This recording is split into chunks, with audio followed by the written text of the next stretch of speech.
Welcome all of you. We are going to discuss about the silviculture. What is mean by silviculture?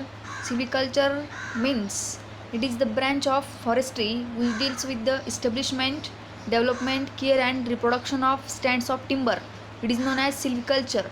Silviculture means establishment, development, care and reproduction of stands of timber.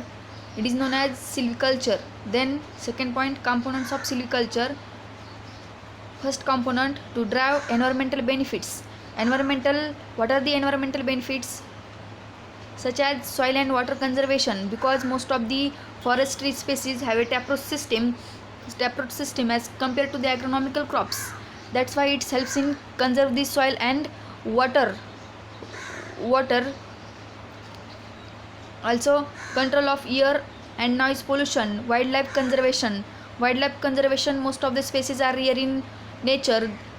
It is conserved by the silviculture. Regulation of climatic conditions, then regulation of water cycle. Second component, introduction of exotics. In that, successful introduction of exotic species is possible because most of the forest species are exotic in nature.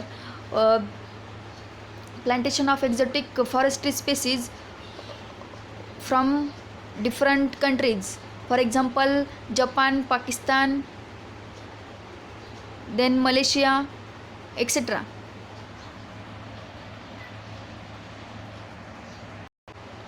Then third component, raising species of more economic values. Those species which have more economic values as compared to the normal forest species, these species are planted in more numbers. That's why it increases the more economic value or the economic growth of our country. Then second component, production of high quality timber. In this point, silviculture techniques helps of avoid the problem of timber crocked, then malformed, disease or defective timber, and thus helps to produce good quality timber. Because most of the unmanaged forest do not follow the intercultural or the management practices or the spraying of fungicide or insecticide.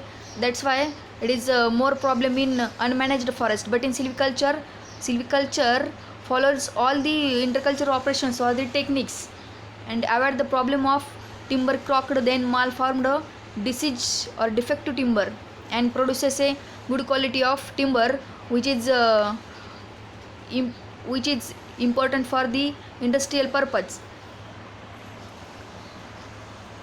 Then fourth component, production of more volume per unit area. In this point, unmanaged forest may be too dense or too open, less production, premature death of trees. Silviculture helps to solve these problems. Most of the unmanaged forest too dense or too open, that's why it produces less production, then premature death of the trees. But in silviculture it follows the more intercultural operations like the weeding, then trimming, then training systems, also spraying of the chemicals, fungicides or the insecticides. It controls the premature death of tree. Then second component, reduction of rotation period. In this point, in unmanaged forest the rotation tends to be longer, but in silviculture it depends on the man, up to the 20 years, 30 years or 40 years or etc. Then next component, afforestation of blank areas.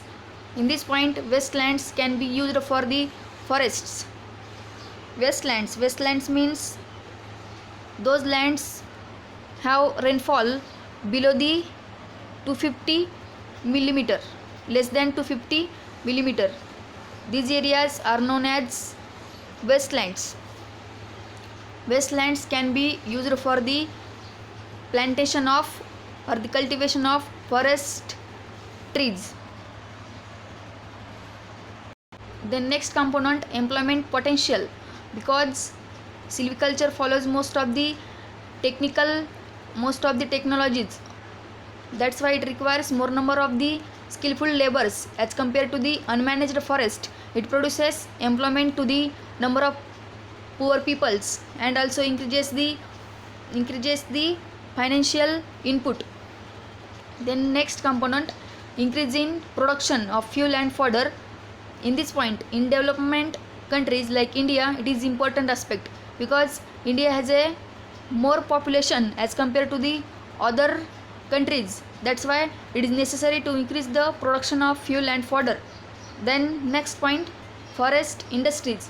Forest industries forest, forest industries provide raw material to the most of the agro-based industries like resin for the resin industry, then turpentine industries, then pulpwood for the paper industry, then industrial wood for matchstick and timber industry. Also in many agro-based industries, forestries provide raw material. Thank you all of you.